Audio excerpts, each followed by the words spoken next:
Imagine the world without dogs, without someone that cares of people, without animals that always give unconditional love.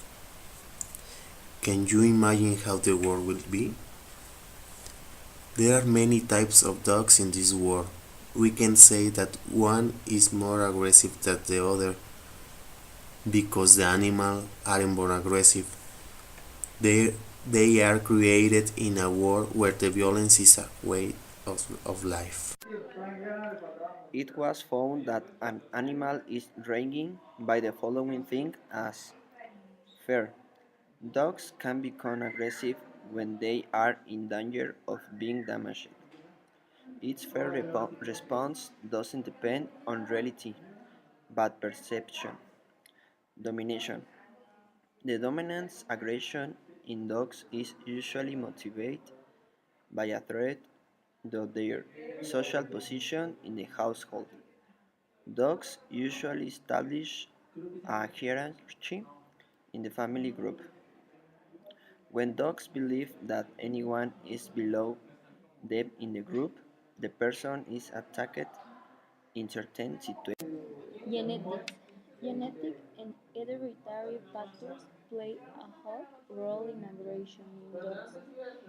It is expected that as a protective Rottweiler breed is more aggressive than a Labrador.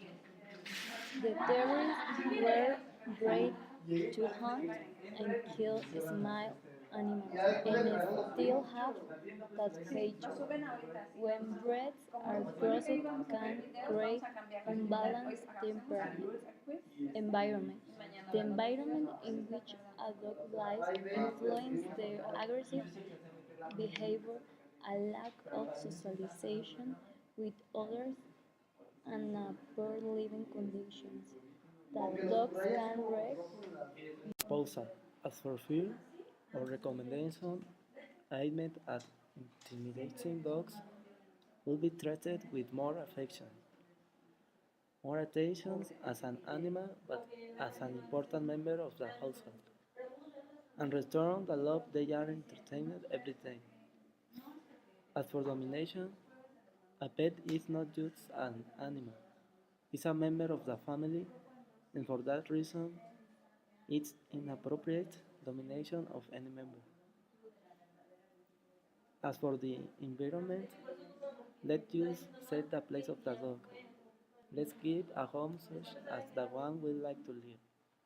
Remember, it's a member, not an object. What will feel if the roles